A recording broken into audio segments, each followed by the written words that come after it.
Par quoi commencer lorsqu'on va apprendre à développer, lorsqu'on veut devenir un développeur web? C'est la question que tous les débutants se posent. Alors, dans cette vidéo, je vais vous montrer étape par étape les bases qu'il vous faudra pour devenir un développeur web. Je vais vous montrer une feuille de route qui va vous permettre de pouvoir commencer votre apprentissage. Alors, restez jusqu'à la fin de cette vidéo. Vous aurez toutes les informations qui vont vous permettre, n'est-ce pas, de pouvoir entamer votre apprentissage. Alors, à tout de suite.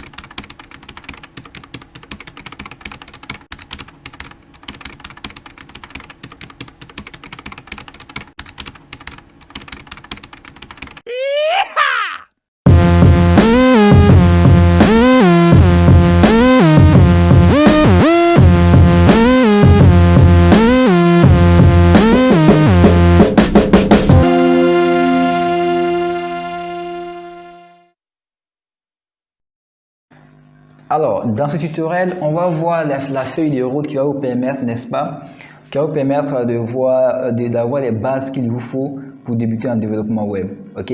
Donc, on va y aller déjà avec le premier élément qui est d'abord, c'est quoi le développement web? D'abord, il faut savoir ce que c'est le développement web. Et puis, bon, voilà, avant de commencer à travailler en tant que développeur web. Ensuite, avoir les fontaines de base qu'il faut pour pouvoir être un bon développeur web. Et le backend de base aussi qu'il faut pouvoir débuter, n'est-ce pas? Et aussi, nous avons les outils de base qu'il vous faudra aussi également pour pouvoir, n'est-ce pas, commencer à coder et à sauvegarder vos différents codes sur Internet. Ok. Là, on va pour le premier élément. Qu'est-ce que le développement web? Donc, d'abord, il faut savoir comment fonctionne un site web. Naviguer sur le web, c'est en fait un échange entre un client et un serveur. Le client, c'est notre navigateur web, Chrome ou Firefox. Donc, il permet de voir le web depuis notre ordinateur, soit un smartphone ou une tablette. Et le serveur, c'est en fait un ordinateur puissant qui stocke et héberge, n'est-ce pas, nos pages web. Alors, il y a 3 étapes pour communiquer entre le client et le serveur. Alors, la première étape, c'est quoi? Le client commande une page web au serveur, c'est-à-dire quoi? Il va saisir l'URL d'un site dans son navigateur. Lorsqu'il va saisir l'URL dans le navigateur va envoyer immédiatement une requête web au serveur. Et le serveur maintenant va préparer la requête. C'est aussi une commande si vous voulez. Il va préparer la requête. Il va se charger maintenant de traiter la requête et renvoyer les données demandées. Donc, voici les 3 étapes. Première étape, on envoie une URL au serveur. Deuxième étape, le serveur va préparer la requête. Troisième étape, la requête sera rendue au navigateur qui va afficher maintenant à l'écran. Donc, voici un peu comment fonctionne, n'est-ce pas, la communication entre client et serveur. Alors, ici, les deux sites web statiques et sites web dynamiques. Voilà. Donc, un site web statique, c'est en fait une page dont le contenu ne varie pas en fonction des caractéristiques de la demande. Voilà, c'est-à-dire qu'à un moment donné, tous les internautes qui demandent la page reçoivent les mêmes contenus, au fait, ou le même contenu. Donc, si par exemple, moi, je tape par exemple www.marmite.ci et que vous tapez aussi www.marmite.ci, ce que moi je vais voir, vous allez aussi voir la même chose, sans aucune différence, la même chose. Donc, ça, on appelle ça un site statique. C'est-à-dire que le contenu n'a pas changé en fonction de celui qui s'est connecté ou de celui qui utilise le site web. Donc, ça, c'est un site web statique. Alors, contrairement au site web statique, les sites web dynamiques, en fait, le site web dynamique est une page web dont le contenu va varier en fonction d'informations qu'on donne ou bien voilà, qu'on a rentré au départ. Donc, ça peut être le nom d'utilisateur, le formulaire qu'on a rempli par l'utilisateur ou bien l'heure même qui va s'afficher après. Et généralement, c'est un contenu là au moment de sa consultation, n'est-ce pas, envoie des informations différentes à un autre moment donné. Voilà. Si par exemple, moi je viens sur Facebook par exemple, dès que je viens sur Facebook, on a mon image qui est là, il y a mon nom, et puis bon, il y a aussi les fils d'actualité que j'ai, qui sont personnalisés en fonction de ce que je regarde sur Facebook. Donc, lorsque une personne lambda va sur Facebook, et cette personne aussi aura des informations qui sont adaptées en fonction de ce qu'il a l'habitude de regarder sur Facebook. Voilà, donc les informations qu'on affiche lorsqu'on va sur un site diffèrent en fonction des personnes. En ce moment, ce site-là est appelé un site web dynamique. Donc, c'est le cas de Facebook, par exemple, qui est un site web dynamique parce que le contenu est différent et personnalisé pour chaque utilisateur. Donc, ça, c'est un site web dynamique.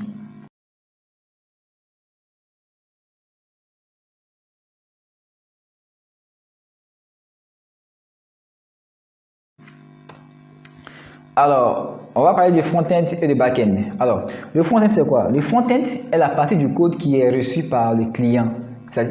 Ici, quand on parle des clients, on parle du navigateur web. C'est lui qui est le client ici. Voilà. Et donc, il faut savoir qu'il s'agit donc des éléments du site web que l'on aperçoit à l'écran et avec lesquels on pourra interagir. Donc, ici, le front-end, c'est quoi? C'est tout ce qu'on voit sur le site web. C'est tout ce qu'on voit sur l'écran et avec lesquels on peut interagir. C'est comme par exemple Facebook. Quand je vais sur Facebook, je vois mes fils d'actualité. Je vois par exemple les paramètres pour pouvoir changer telle chose. J'ai aussi mon chat qui est là où je peux chatter. Voilà. Et donc, tout ce que je vois sur l'écran de Facebook, lorsque je me connecte, ça, c'est le front-end. Donc ça, c'est tout ce qui est visible sur l'écran de l'ordinateur. Par contre, le back-end, c'est quoi? Le back-end, c'est tous les éléments qui vont permettre d'afficher tout ce que je vois sur Facebook. Donc, ça peut être le code, tout ce qui est les bases de données derrière, le code et tout. Donc, tous les éléments qui ne sont pas visibles par le client. Voilà, donc c'est seul le serveur qui peut voir ou comprendre ou manipuler ces données en arrière-plan. Voilà, donc ici, le back-end est la partie du code qui est exécuté par le serveur. Voilà. Donc, pour rappel, le serveur, c'est quoi? C'est, si vous voulez, un ordinateur puissant qui est à distance, qu'on attaque à chaque fois qu'on envoie des URL. Voilà.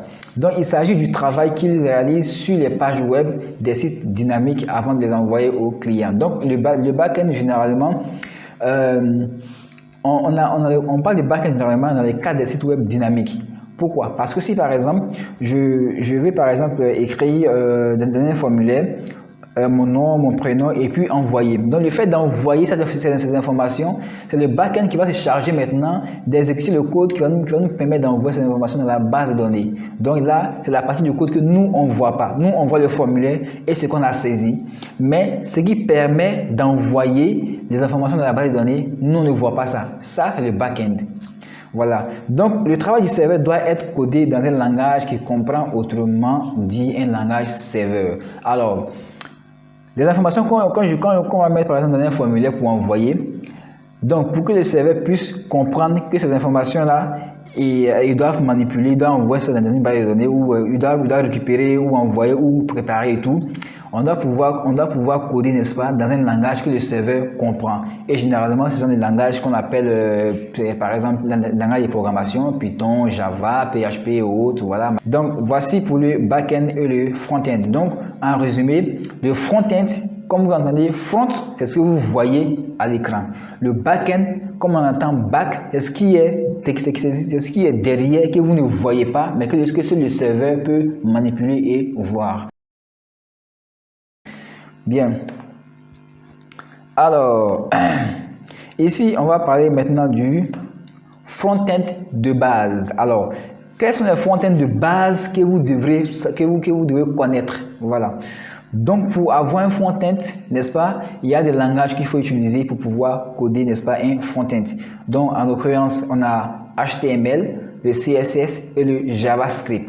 Donc, le HTML, c'est un langage de balisage, si vous voulez, avec les divs, les spams, les sections et autres. Donc, c'est le langage qui va vous permettre de structurer votre page web. Donc, avec du HTML, vous pouvez, n'est-ce pas, structurer votre page web. Qu'est-ce qu'il faut afficher ici, là, puis bon, voilà, tous les éléments que vous pouvez avoir sur votre page web, vous pouvez les structurer avec du HTML.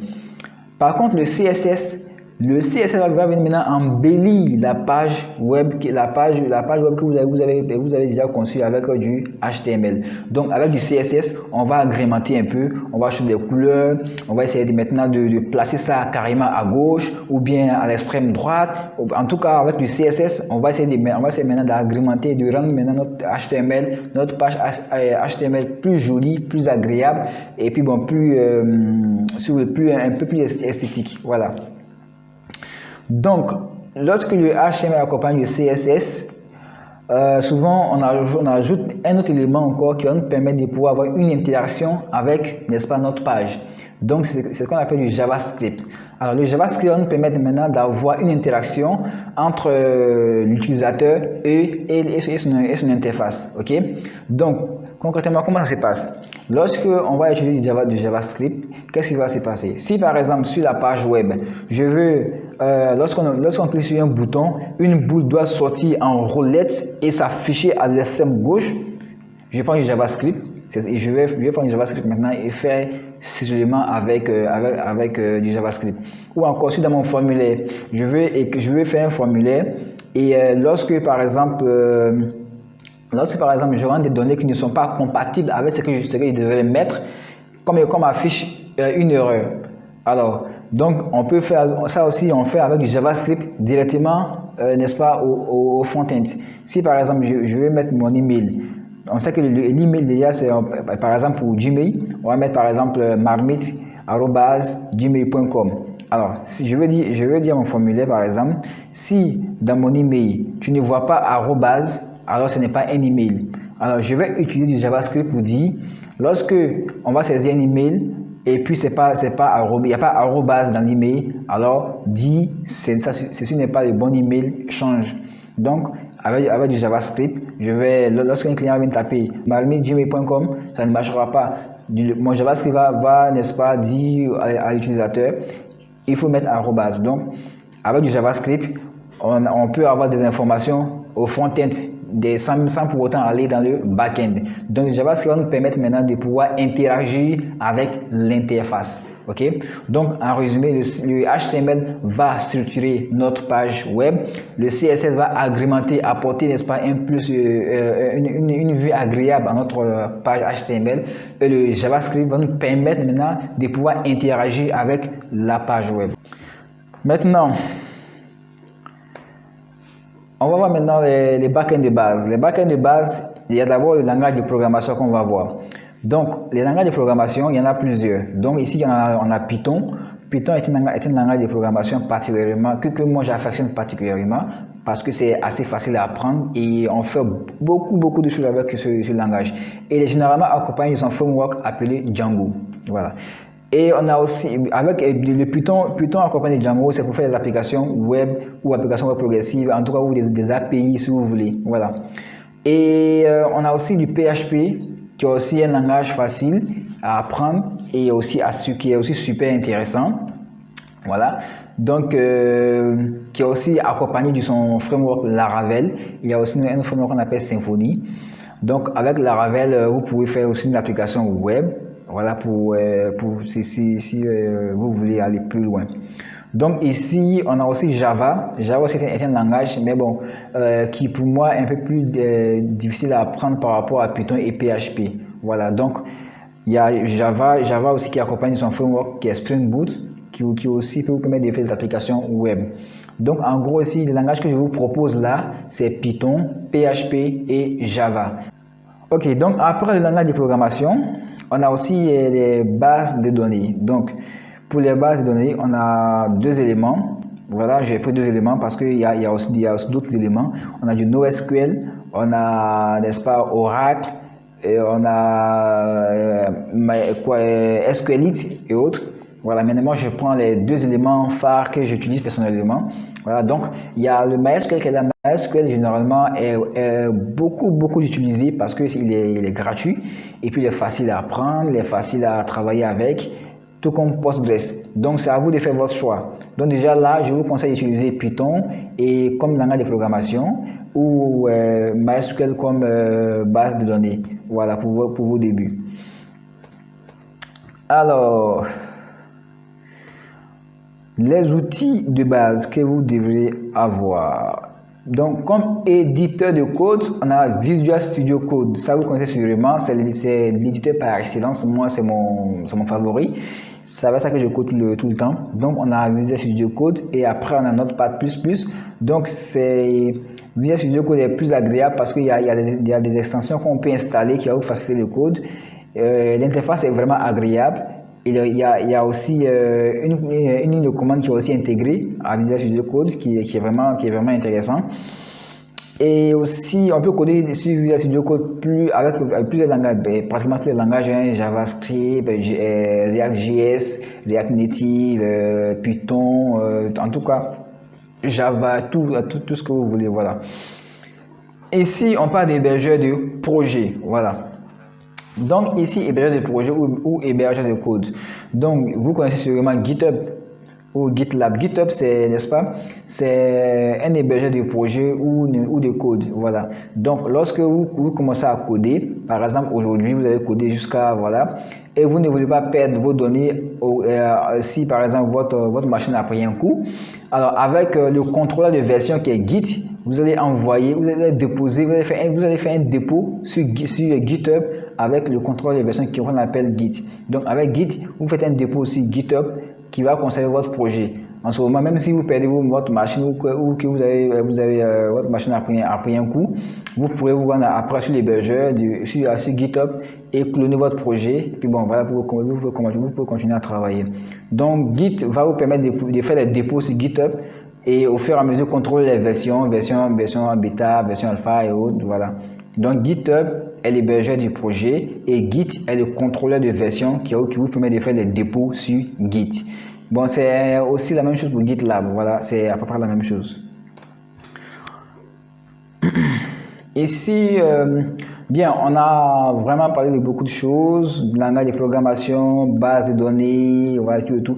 Concrètement, quel est le processus, les étapes par où je dois passer pour apprendre, n'est-ce pas, mon développement web, pour devenir développeur web. Alors, je vais vous montrer maintenant la feuille de route que vous devez avoir ou les hiérarchies que vous devez respecter pour pouvoir maintenant commencer à développer. Ok. Donc, ici, pour devenir développeur web, débutant, il faut déjà commencer par les front-end de base.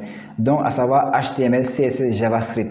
Donc, c'est ce qu'il faut maîtriser d'abord avant de dire que je suis un développeur web. Donc, il faut d'abord maîtriser, il faut commencer, la première étape, c'est commencer par les front-end de base.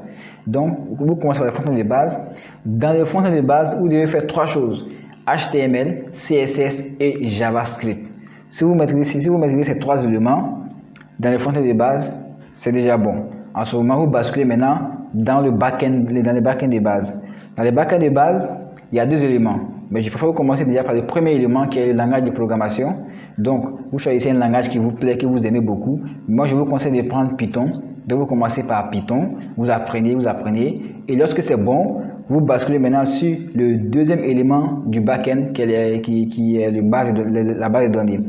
Pour la base de données, utilisez MySQL, c'est facile à apprendre et puis c'est facile aussi à pouvoir faire des choses avec. Donc en tout cas, pour moi c'est le plus facile, voilà. Et puis c'est gratuit aussi, voilà. Il y a aussi Postgres qui est aussi pas mal, vous pouvez l'utiliser aussi, mais je vous conseille d'utiliser MySQL.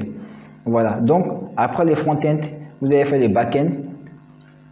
Maintenant les front-end et les back-end, tout ça, vous devez maintenant utiliser un éditeur de code pour pouvoir travailler tous ces éléments. Donc, vous pouvez maintenant choisir Visual Studio Code qui va vous permettre maintenant, n'est-ce pas, de pouvoir coder toutes vos applications. Pardon, voilà, toutes vos applications et autres. Voilà. Donc, en résumé, développeur web, les bases. Commencez par les front-end de base d'abord, à savoir HTML, CSS, JavaScript. Après avoir maîtrisé ça, on passe par les back-end de base. Back-end de base, langage de programmation que vous maîtrisez, commencez par Python ou PHP. Si vous pouvez faire les deux aussi, sans souci. Mais commencez par Python, je vous le conseille. Après le deuxième élément du back-end de base, les bases de données. Donc, utilisez MySQL. Donc, tout ceci maintenant, vous travaillez avec quel éditeur de code? Travaillez avec Visual Studio code. C'est plus rapide, plus simple et plus efficace. Alors donc voici ici présenté plus ou moins les éléments qu'il vous faut maintenant pour débuter en tant que développeur web. Voilà, si vous avez des questions, n'hésitez pas à les poser en commentaire. Alors, j'espère que cette vidéo vous a été très utile. Pour ceux qui voudront aller plus loin dans l'apprentissage, n'hésitez pas à remplir le formulaire qui est juste en dessous de la vidéo. N'hésitez surtout pas à vous abonner à la chaîne et surtout aussi à vous abonner à la page Facebook pour agrandir la communauté. Alors, je vous dis à la prochaine pour une nouvelle vidéo sur les astuces pour devenir développeur web. Ciao!